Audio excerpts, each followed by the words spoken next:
Capítulo 26, 24, 32.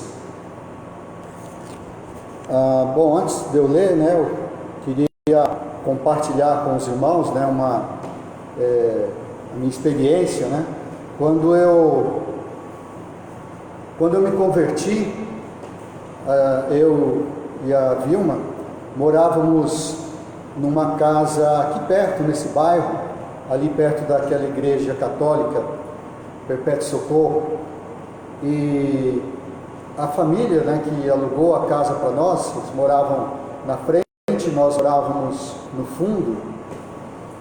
Eles eram muito católicos, era uma família muito católica, então tinha a avó e filha, a mãe e filha que moravam ali, e tinha os netos, que sempre iam lá visitar e tudo. Então eles eram muito bondosos com a gente, muito legais, E os filhos e as filhas, os netos, também eram muito brincalhões, e eles viam que a gente lia a Bíblia, Então eles falavam assim: olha, não lê muito a Bíblia não, que você vai ficar louco, É isso que eles, não sei se eles pensavam realmente assim, ou se era só uma brincadeira, mas era o conselho que eles nos davam, Não lê muito a Bíblia. Se você ficar lendo muito a Bíblia, você vai acabar ficando louco. Eu não sei se eu fiquei louco ou não, mas eu continuei lendo a Bíblia. Aqui nesse trecho da Bíblia, nesse parágrafo de Atos 24, aliás, Atos 26, do 24 ao 32, o governador Festo, ele diz justamente isso para Paulo: Paulo, você está ficando louco, as muitas letras te fazem delirar. Então estava dizendo mais ou menos isso, que ele achava que Paulo estava lendo demais, estava estudando demais e estava ficando louco. Mas na verdade, Paulo não estava ficando louco. É isso que nós vamos tentar mostrar aqui. Então vamos ler primeiramente Atos 26, 24 a 32. Diz assim a palavra de Deus: dizendo ele estas coisas em sua defesa, Festo o interrompeu em alta voz: estás louco, Paulo? As muitas letras te fazem delirar. Paulo, porém, respondeu: não estou louco, ó excelentíssimo Festo. Pelo contrário, digo palavras de verdade e de bom senso, porque tudo isto é do conhecimento do rei, a quem me dirijo com franqueza, pois estou persuadido de que nenhuma destas coisas lhe é oculta, porquanto nada se passou em algum lugar escondido. Acreditas, ó rei Agripa, nos profetas? Bem sei que acreditas. Então Agripa se dirigiu a Paulo e disse: por pouco me persuades a me fazer cristão. Paulo respondeu: assim Deus permitisse que por pouco ou por muito, não apenas tu, ó rei, porém todos os que hoje me ouvem, se tornassem tais quais eu sou, exceto por estas cadeias. A esta altura, levantou-se o rei e também o governador e Berenice, bem como os que estavam sentados com eles. E, havendo-se retirado, falavam uns com os outros, dizendo: esse homem nada tem feito passível de morte ou de prisão. Então Agripa se dirigiu a Festo e disse: esse homem bem podia ser solto se não tivesse apelado para César. Vamos orar? Obrigado, nosso Deus, por podermos ler a Tua Palavra. Te agradecemos porque nós temos essa oportunidade, porque temos a Bíblia em nossa própria língua. Obrigado, Deus, por este lugar que temos para adoração, para estudar a Tua Palavra, para ter comunhão. Obrigado porque o Senhor tem nos guardado, tem nos livrado de todo o mal. Pedimos que Tu abençoes a meditação da Tua Palavra, que Tu possa, Senhor, nos ensinar, que o Teu Espírito possa nos iluminar, para que a Tua palavra, Senhor, que foi dada, possa nos ajudar, para que possamos ser melhores cristãos, que possamos agradar o Senhor. É isso que pedimos, Senhor, e te agradecemos em nome do Senhor Jesus. Amém. O delírio de Paulo, né? Será que Paulo estava de fato delirando, como o governador Festo estava afirmando? Na verdade, Paulo tinha uma visão do mundo que era diferenciada. A gente pode dizer assim. Ele disse: olha, eu não estou louco, né? O que eu estou falando são palavras de bom senso, palavras de verdade. Então a gente percebe aqui que Paulo, na verdade, ele tinha uma visão diferenciada do mundo. Ele era diferente daqueles que estavam ali julgando Paulo, que estavam ouvindo ali o discurso. Lembrando que Paulo estava no tribunal, ele estava preso, ele estava na cidade de Cesareia, e o governador Festo é quem tinha a responsabilidade de guardá-lo ali na prisão, que era na verdade uma casa. E chegou ali o rei Agripa, Herodes Agripa, junto com a Berenice, sua esposa, e toda a comitiva, todas as pessoas importantes, para ouvir o que Paulo tinha para dizer. Então Paulo estava se defendendo, ele estava apresentando a sua defesa, porque os judeus estavam acusando Paulo, dizendo que ele era digno de morte, porque ele estava falando contra a religião dos judeus. Paulo estava se defendendo e dizendo que não era assim. E aí ele falou seu testemunho. Então, no parágrafo anterior, ele narrou aquele momento em que ele se converteu, quando ele estava indo para Damasco, e apareceu então aquela luz que era mais brilhante do que o meio-dia, que era o próprio Jesus que falou com ele, dizendo tudo isso. E no final daquela narrativa, ele disse que Jesus, que morreu, segundo as Escrituras, e ressuscitou, segundo as Escrituras, ele mandou Paulo pregar, porque Jesus ressuscitado, era luz para os gentios. Então foi nesse momento, quando Paulo acabou de dizer isso, que Festo gritou, interrompeu Paulo e disse: você está louco, Paulo? As muitas letras te fazem delirar. Como se eu estivesse dizendo: para com isso, você está estudando demais, né? Você está lendo histórias demais e está delirando. Mas na verdade é porque ele tinha uma visão diferenciada do mundo. E podemos ver aqui alguns diferenciais nesta visão de Paulo. O primeiro diferencial é que Paulo, ele tinha uma visão extraordinária. Ele tinha uma visão extraordinária, era uma visão que ninguém tinha. Ele conseguia ver as coisas que os outros não viam, apesar das coisas estarem ali tão evidentes.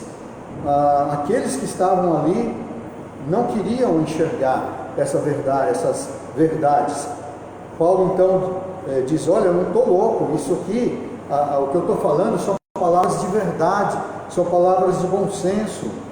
Ele disse: tudo isso que eu estou falando é do conhecimento do rei. Então ele se dirige ao rei Agripa: é do seu conhecimento, rei, e é do conhecimento de todos. O que eu estou falando não é uma coisa que está escondida, que ninguém sabia, que é um mistério. É uma coisa que aconteceu aos olhos de todo mundo. Ele estava se referindo à ressurreição de Jesus, que Jesus foi crucificado, que ele ressuscitou no terceiro dia, e tinha muitas testemunhas. Então o que ele estava dizendo era uma coisa que simplesmente os outros não queriam ver. Paulo estava enxergando além, né? Ele estava vendo aquilo que era evidente, mas que as outras pessoas não queriam ver. Mas por causa disso foi chamado de louco. Disse: você está delirando, está falando coisa aí que não tem noção do que você está falando. Às vezes, ser chamado de louco não é tão ruim. Se as pessoas te chamarem de louco, dependendo, né, por que eles estão te chamando de louco, não fica chateado, né, porque grandes pessoas, grandes personalidades na história também foram chamados de loucos. Os gênios, né, os maiores gênios da história, normalmente eles tinham as suas excentricidades. Eu vou dar um exemplo aqui de um homem chamado Nikola Tesla. Já ouviu falar de Tesla? Você já sabe que tem aquele programa lá daquele carro autônomo, né? Esse nome Tesla ao carro foi dado em homenagem ao Nikola Tesla. Esse homem, ele revolucionou o mundo com as suas invenções, com as suas aplicações do campo eletromagnético. Foi ele que tornou possível o motor de corrente alternada, esse motor que nós utilizamos, esse motor elétrico que nós utilizamos, foi ele que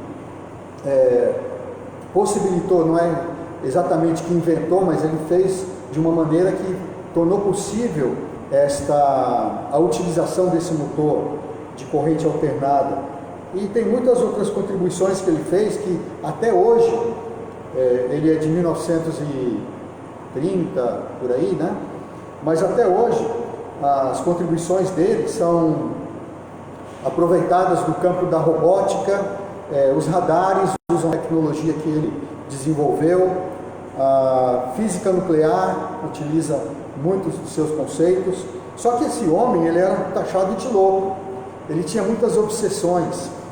Ele, por exemplo, tinha obsessão pelo número 3. Dizem que quando ele ia entrar no prédio, né, no edifício, ele não entrava antes dele dar 3 voltas no quarteirão, ou em volta do prédio, né? Dava 3 voltas, depois ele entrava. E ele tinha muitas outras excentricidades. Por exemplo, ele era muito rigoroso com a limpeza, com a higiene. Parecia aquele detetive Monk, não sei se vocês assistiram aquela série do Monk, que ele tinha aquela obsessão, né, que não podia tocar em nada e já tinha que ir lá passar álcool na mão. A gente está meio assim hoje, né? Tudo que a gente toca tem que passar álcool, mas agora a gente tem um motivo para isso. Mas ele era assim e as pessoas o taxavam de louco. Também ele tinha muitas restrições com objetos que tinham forma esférica, né, forma de uma bola. Ele não gostava. As pessoas, por exemplo, mulheres usando aquelas colares de pérola, ele mandava sair da frente dele, ele não queria, né, por causa da pérola ser redonda. Então tinha coisas assim, mas ele foi um grande homem. E se você for ver a história de muitos gênios da história, também foram chamados assim de loucos. Mas ele era um gênio. Nós, como cristãos, quando a gente tenta viver de acordo com os princípios bíblicos, nós também, muitas vezes, somos taxados de loucos.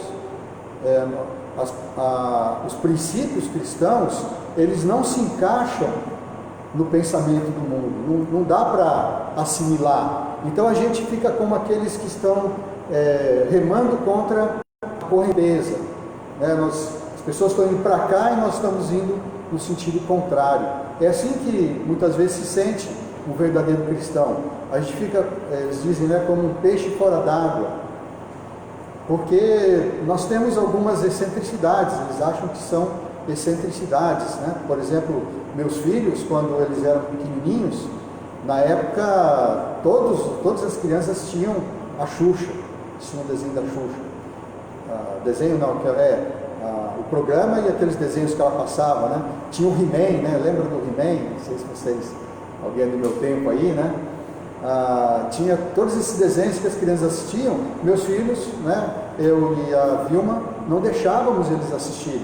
A gente procurava programas na televisão que eram diferentes, que eram mais amenos, que a gente controlava tudo. E as pessoas achavam muito estranho. Então a gente é assim. Mas não é para a gente reclamar, porque o próprio Jesus foi chamado de louco. Em João capítulo 10, versículo 20, por exemplo, eles disseram que Jesus falou assim: você tem demônio, você enlouqueceu. É assim que se referiram a Jesus.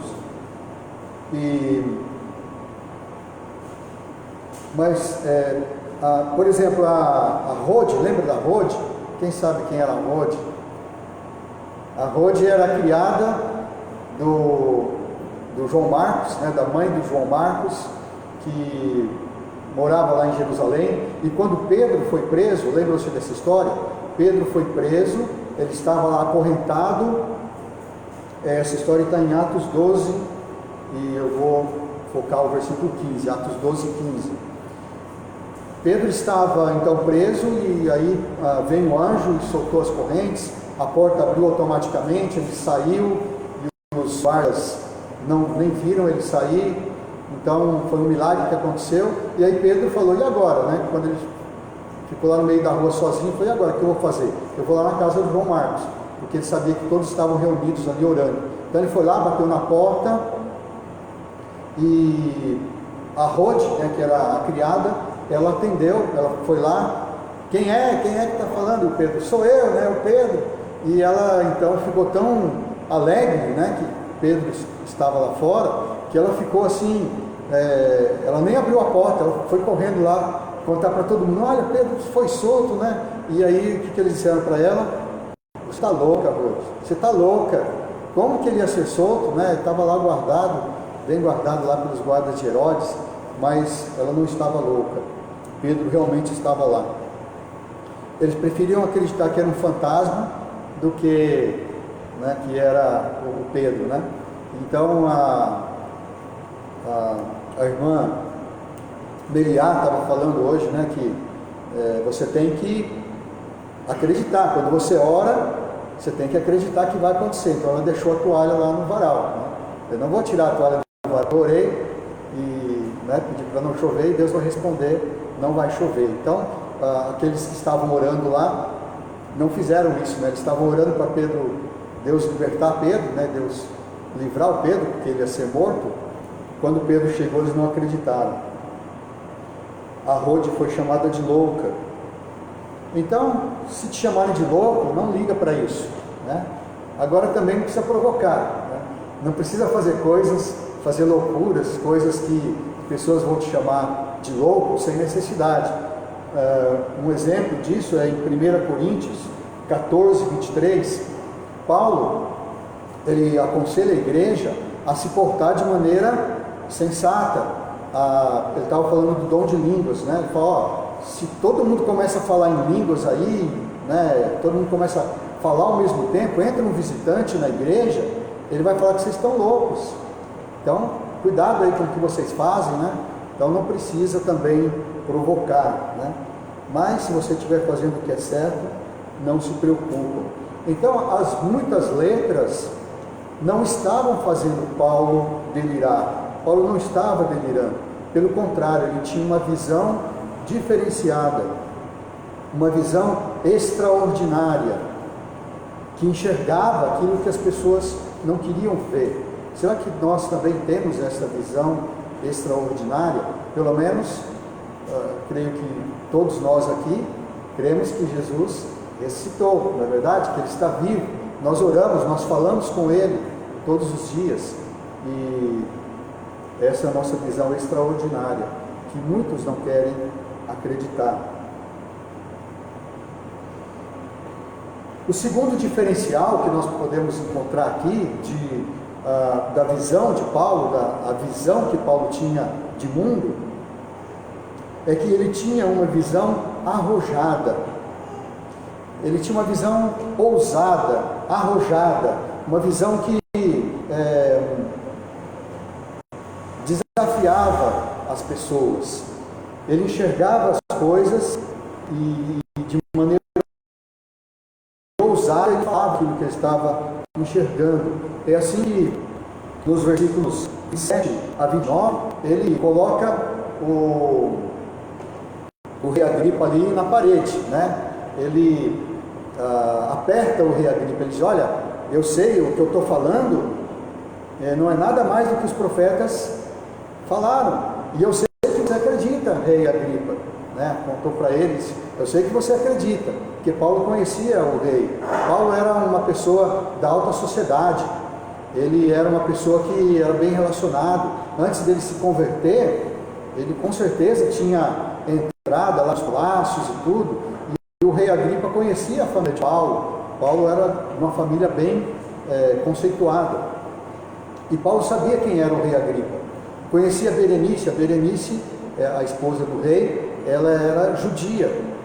Provavelmente o rei se casou com ela por causa da política, para agradar os judeus. Então ele conhecia tudo, né, toda a religião dos judeus. E Paulo, então, ele tinha aquela visão arrojada, a ponto de chamar o rei Agripa à responsabilidade, dizer: eu sei que você acredita, rei, admite aqui na frente de todo mundo, desse tribunal, que você acredita nos profetas.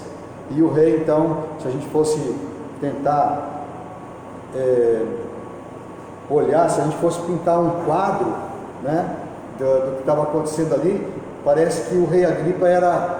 Você já teve assim uma sensação quando você vai pular numa piscina, que você fica assim com frio na barriga, né? Você está na beira da piscina e você está olhando lá a água e você fica pensando: eu vou pular, né? Eu vou pular, e aí dá aquele frio na barriga e você pensa: será que eu vou pular ou não? Eu sou assim, né? Eu fico olhando. Inclusive quando eu entro na piscina, eu já não entro pulando, né? Eu entro devagar e tal, mas tem gente que chega e pula, né? Talvez você não tenha esse frio na barriga, mas às vezes você está assim e pensando, né? Eu vou pular, e fica esperando aquela sensação. Parece que o rei estava dessa forma. Ele estava assim: e agora? Será que eu admito, que eu acredito? Ou o que eu digo? Então aquilo talvez se tornou um turbilhão ali no seu coração, e para ele sair daquela situação desconfortável, ele disse aquelas famosas palavras: por pouco, Paulo, você me convence a me tornar cristão. Não sei qual foi o tom que ele disse, né? Mas provavelmente foi um tom irônico. Então, que é isso, Paulo? Por pouco, por essas poucas palavras aí, você quer me convencer a me tornar cristão? Porque cristão era para ele um nome pejorativo. Não sei em que tom, né, foi, porque a Bíblia não dá para a gente saber, né? Mas o fato é que ele provavelmente disse aquelas palavras porque ele estava então querendo sair daquela situação desconfortável, e Paulo estava enxergando isso.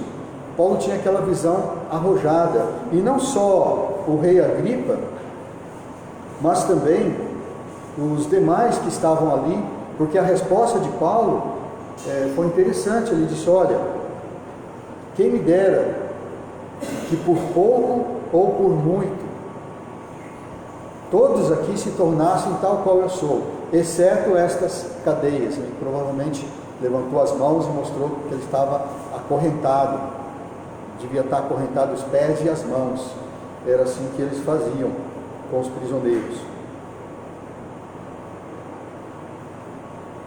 Tem um método de evangelização que o pastor Alden nos ensinou, e eu acredito que vocês todos aqui conheçam, ou quase todos. Esse método se chama o abismo ligado. Eu gosto desse método de evangelização, porque ele vai passando por toda a Bíblia, começa lá em Gênesis, vai até Apocalipse, passa por toda a Bíblia, colocando ali alguns versículos importantes, e mostrando para a pessoa qual a situação que ela está. E é muito interessante, é tão interessante esse método, que todas as vezes que eu utilizei, as pessoas que estão me ouvindo, elas ficam prestando muita atenção. Elas gostam, elas ficam assim, você percebe no olhar aquele brilho, né? Porque a pessoa está vendo ali, você está passando pela Bíblia, está contando a história, está mostrando a situação, e a pessoa fica ali acompanhando você dizer aquilo. Mas esse comportamento da pessoa que está ouvindo geralmente muda quando você faz aquela famosa pergunta: de que lado da ponte você está? Porque aí você já não está mais falando das coisas genéricas, né? Das coisas que são agradáveis. Você bota o pé, né? Ou toca na ferida, né? Da pessoa. De que lado você está? E aí a pessoa já percebe que a coisa está se tornando pessoal. E aí você, depende do que a pessoa diz, se a pessoa diz, olha, eu estou do lado de cá, mostra lá do lado de Deus, né? Que tem um abismo separando o homem de Deus, a humanidade de Deus. Se ela fala, eu estou aqui do lado de Deus, aí você pergunta, mas quando foi que você atravessou a ponte? E se a pessoa diz, não, eu estou do lado de cá, eu ainda não atravessei, ela reconhece que é pecadora, né, como a gente diz lá, que merece a morte, que ela sabe que Deus ama, que Jesus morreu por ela, ela está começando a entender isso e acreditar, e aí você diz para ela, se ela diz que está do lado de cá, né, antes separado de Deus, e você diz assim, então o que te impede de atravessar agora esta ponte? O que impede você de atravessar? E aí então a pessoa, ou ela se converte, né, ou ela diz, não, eu quero atravessar agora, e você ora, né, mostra para a pessoa, ou então ela desconversa, ela começa a falar, não, mas, né, começa a falar outra história. Eu lembro que um casal, amigo nosso, logo no começo da nossa conversão, quando a gente chegou nesse ponto, eles disseram, mas você é um cara legal, né? Você sabe, conhece muita Bíblia, você um dia vai ser um pastor, né? Porque você conhece muitas coisas, né, e tal. Começou a me elogiar, né? E a gente insistiu na questão, né? Você não quer atravessar agora? Aí eles disseram finalmente que não, nós somos muito jovens, eles tinham 20 e poucos anos, e nós também, nós somos jovens, muito jovens ainda, a gente tem muito para viver. Quando a gente estiver velhinho já, né, nossos 60, 70 anos, aí a gente talvez pense nisso, mas agora a gente tem que aproveitar a vida. Foram bem sinceros, né? E é assim que eles disseram. Mas é aquele momento, né? Aquele momento em que a pessoa está naquela decisão, que tem que tomar aquela decisão. E Paulo estava vendo isso no rei Agripa. Ele estava talvez vendo ali em alguém, ali no auditório, né, porque tinha muitas outras pessoas ali assistindo, e Paulo tinha aquela visão que só o Espírito Santo pode dar, aquela visão arrojada, a ponto de dizer, olha, eu estou nessa situação aqui, eu estou preso, acorrentado, mas eu queria que todos vocês, o Senhor, o rei Agripa, e todos os que estão me ouvindo, estivessem tal qual eu estou, exceto essas correntes, né? Não queria que vocês estivessem presos como eu, mas que vocês conhecessem, admitissem que Jesus morreu por nós, que Jesus ressuscitou, que Ele está vivo, e nós precisamos nos arrepender e entregar nossa vida a Ele. Ele não disse essas palavras, mas estava subentendido ali. Então Paulo não estava delirando, pelo contrário, ele tinha uma visão arrojada. Ele podia enxergar além das aparências, no fundo do coração das pessoas. E o terceiro diferencial que nós encontramos aqui é que Paulo tinha uma visão estratégica. Ele tinha uma visão estratégica. Era assim que ele enxergava as coisas da vida. É assim que ele enxergava o mundo. Ele tinha uma visão estratégica. Nos versículos 30 a 32, diz que, né, a essa altura, quando, né, Paulo fez aquele apelo, eu acho que as pessoas ficaram nervosas ali, e aí eles se levantaram, todos se levantaram, o rei se levantou, a Berenice, o governador Festo, todos que estavam ali, foram para uma sala à parte e começaram a conversar ali, e eles disseram, o parecer dele, o veredito, né, depois de ouvir Paulo, era que ele não tinha feito nada passível de morte e nem de prisão. E o rei Agripa, disse para o governador Festo, olha, o Paulo bem poderia ser solto, ele disse, esse homem bem poderia ser solto se ele não tivesse apelado a César, se ele não tivesse apelado ao imperador. Como ele fez aquele apelo, essa era uma regra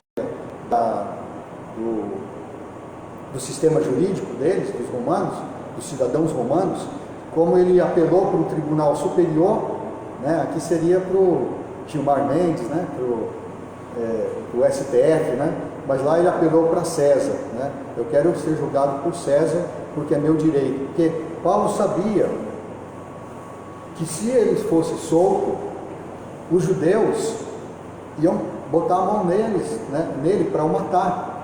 Os judeus queriam, né, que o governador soltasse Paulo, ou que pelo menos levasse Paulo para ser julgado em Jerusalém, né, porque eles estavam planejando no caminho matar, assassinar Paulo. Paulo sabia disso, então ele tinha uma visão estratégica, ele sabia o que ele tinha que fazer. As muitas letras de Paulo, né, o que ele conhecia da palavra de Deus, o que ele conhecia também do sistema jurídico de Roma, o conhecimento que ele tinha dava para ele essa visão estratégica. Ele sabia que ele apelando para César era a única maneira deles escapar dos judeus naquele momento. E tinha outras coisas também. Ele sabia que Deus estava já planejando que Paulo fosse a Roma. Então a melhor maneira dele ir para Roma era apelar para o tribunal de César. Mas é interessante, né, que o Agripa disse isso, né, olha, se ele não tivesse apelado para César, ele seria solto. Se Paulo não fosse, né, não tivesse uma fé tão firme, né, confiasse em Deus, talvez ele pudesse vacilar, né? Talvez se ele ouvisse o rei Agripa dizendo aquilo, ele falaria, puxa, mas que besteira que eu fiz, né? Por que eu fui apelar para César? Deus, por que o Senhor não me guiou aí, né? Porque se eu não tivesse apelado para César, eu ia ser solto, né? Eu estaria solto agora. Talvez ele pensasse assim, não sei, né? Talvez pode ter passado pela sua cabeça, mas Paulo sabia, inclusive ele escreveu isso em Romanos 8, 28. Quem sabe de cor? Romanos 8, 28. Porque todas as coisas, sabemos que todas as coisas cooperam para o bem daqueles que amam a Deus, daqueles que são chamados segundo o seu propósito. Mesmo que tivesse sido um deslize de Paulo, de ter apelado para César, né, ter dito irrefletidamente aquelas palavras, né, eu apelo para César, mesmo que tivesse sido um deslize, Paulo ia ficar firme, porque ele sabe que Deus controla todas as coisas. Não é assim que a gente costuma dizer? Deus está no controle. Todas as coisas cooperam para o bem daqueles que amam a Deus, daqueles que são chamados segundo o seu propósito. Talvez, né, algumas coisas acontecem na nossa vida, né, alguns detalhes, né? Eu prestei o Enem, né? E por causa de um pontinho, uma resposta só que eu respondesse certo, né, que eu bobeei ali, na hora de... com Samuel aconteceu isso algumas vezes, ele compartilhou comigo, na hora de prestar um concurso, ele na hora respondeu certo, mas na hora de passar para a folha, ele marcou errado, marcou a questão errada. Depois ele viu, puxa, se eu tivesse acertado esta aqui, eu teria sido classificado. Será que é porque ele é azarado, né? Será que foi azar? Um crente nunca devia dizer que é azarado, né? Foi azar ou que foi sorte. A gente até costuma, não costuma usar muito essas palavras, né? Às vezes a gente fala, né? Que sorte que eu tive, mas logo vem no nosso coração, que sorte. O crente não tem sorte, né? O crente, ele é guiado por Deus. Deus controla todas as coisas. Deus está sempre cuidando dele, né? Tudo que acontece nas nossas vidas tem um propósito, desde que estejamos servindo a Deus fielmente. Ele disse isso em Atos 23:11, né? Paulo disse isso, olha que Deus disse para ele que era necessário que ele fosse a Roma. Nós sofremos por Cristo, né? Não, muitas coisas que a gente se abstém de fazer, porque nós somos cristãos, porque nós somos crentes, é porque nós temos também essa visão estratégica da vida. Nós sabemos que Deus, Ele requer de nós que nós andemos no seu caminho, nos seus princípios. Aquela história, né, que eu falei de você controlar o que a criança assiste, não deixar que tudo, que ele veja tudo que as outras crianças veem. Voltando ao que a Meriá compartilhou, né, de manhã, hoje de manhã, de trazer a criança, né, de trazer o filho desde cedo para a igreja, mesmo que ele faça bagunça, né, mesmo que ele atrapalhe um pouco aí o culto, porque começa a chorar e tudo, mas atrapalha a concentração da mãe, mas aquilo está sendo um bem para a criança, é uma estratégia, porque você sabe que aquilo vai ter um efeito positivo na vida da criança. E às vezes isso é sofrimento para nós. É difícil você fazer o que é certo.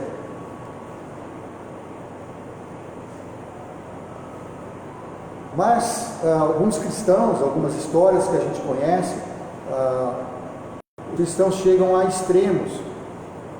Eu vou contar aqui uma história que nós podemos ler no artigo do Jornal Nacional em 2012.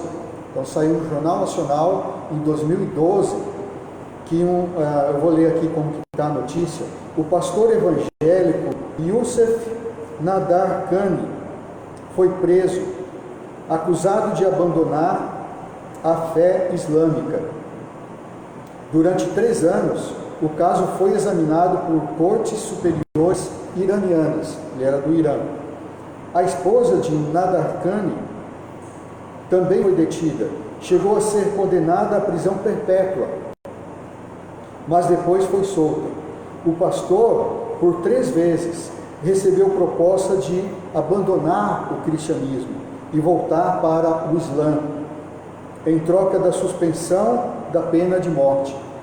Youssef Nadarkhani não aceitou.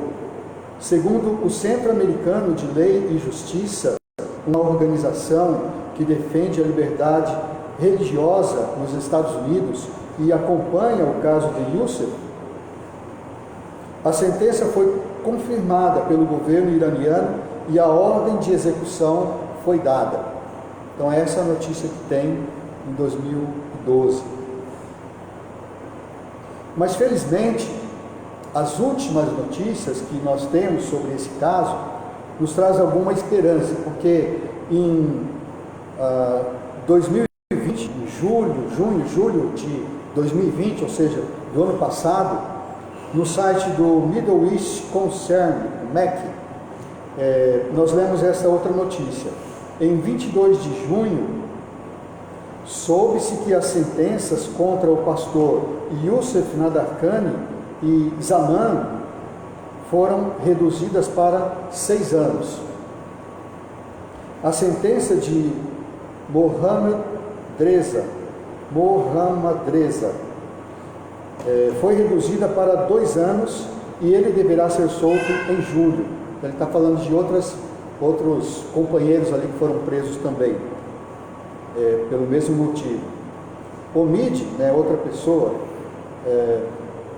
a pena dele foi reduzida para 2 anos e deverá ser solto em julho. A decisão sobre o 4º membro da igreja, Yasser Mossai, não vou nem ler aqui porque se você quiser ler lá depois, foi preso e condenado na mesma época. Não é conhecida qual a sentença que foi dada a ele. Mas o pastor Youssef Nadarkhani, que nós vimos a notícia em 2012,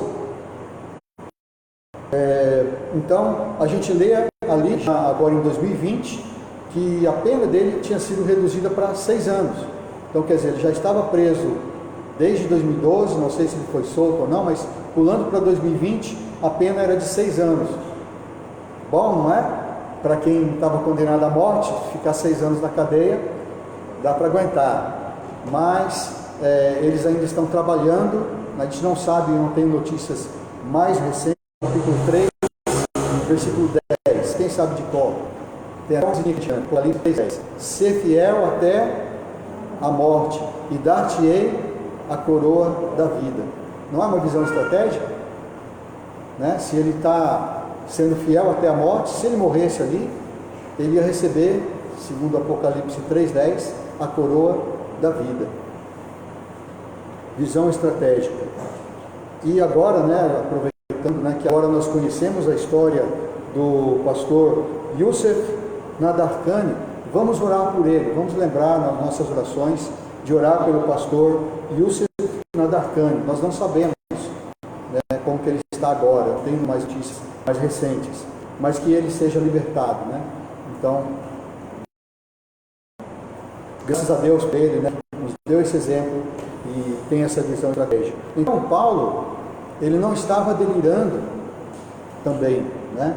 E a estratégia de apelar para César não era um delírio, é porque ele tinha essa visão estratégica, que as muitas letras, como diz ali o governador Festo, que as muitas letras lhe proporcionavam.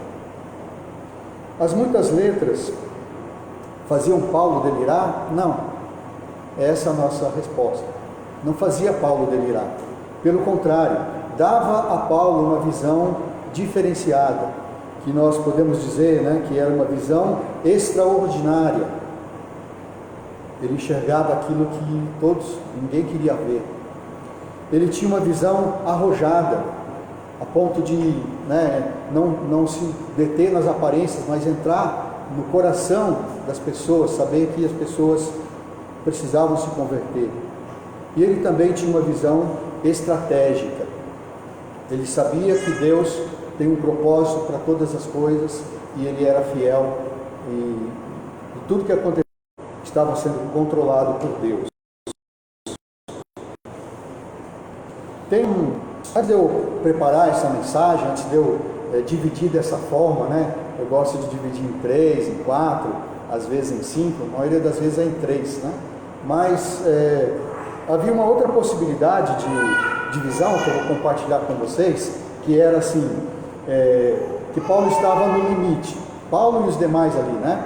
Paulo estava no limite da sanidade, ou seja, né, o Festo dizendo que ele estava delirando, né?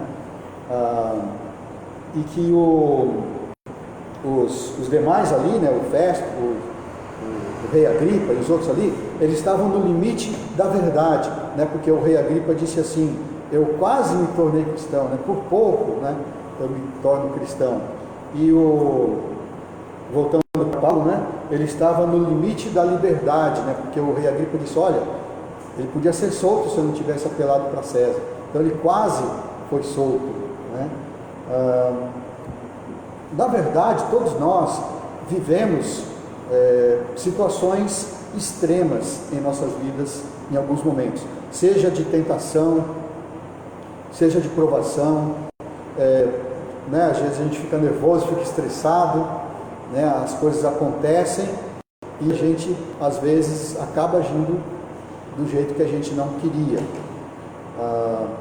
Mas nós vivemos muitas situações assim. Pode se preparar, porque você vai continuar tendo situações extremas como essa, de ficar no limite. Assim também aconteceu com o povo de Israel, quando Moisés fala com eles em Deuteronômio 11, 26 a 28. Ele diz assim: eis que hoje, é Deus falando através de Moisés, né? Deus fala assim para o povo: eis que hoje eu ponho diante de vocês a bênção e a maldição. A bênção, quando cumpridos os mandamentos do Senhor vosso Deus, que hoje vos ordeno. A maldição, se não cumpridos os mandamentos do Senhor. Eles estavam numa situação extrema. Estavam no limite de uma decisão. Deus colocou diante deles a bênção e a maldição, e eles tinham que escolher. E Deuteronômio 30, 19, ele diz bem: os céus e a terra tomo hoje por testemunhas contra ti, que hoje te propus a vida e a morte, a bênção e a maldição. Escolhe, pois, a vida, para que vivas, tu e a tua descendência. No limite daquela decisão, entre a vida e a morte, era para escolher. Há uma escolha também para nós, que vivemos agora nos últimos tempos, em Apocalipse 22, 17. Apocalipse 22, 17 diz assim: o Espírito e a noiva dizem: vem. Aquele que ouve, diga: vem. Aquele que tem sede, venha. E quem quiser, receba de graça a água da vida. Você já recebeu a água da vida? Pode ser que hoje, nesse momento, né, nesta noite, você esteja também nesta situação extrema, dessa decisão. E então está aqui para nós decidirmos. Então que Deus nos ajude a tomar a decisão certa, a estar com a mesma visão diferenciada de mundo, de não nos importarmos se as pessoas nos chamam de loucos, né, que nós somos diferentes, porque hoje em dia, né, quando você faz o certo, você fica envergonhado, não é assim? Né? Quando você faz o que é errado, você se gaba, né? Quando faz o que é certo, você fica envergonhado, porque, né, a sociedade é assim hoje. Tenhamos essa visão diferenciada, né? Esta visão que é estratégica, esta visão que é arrojada, né? E esta visão que é extraordinária. Que o Senhor nos abençoe. Amém?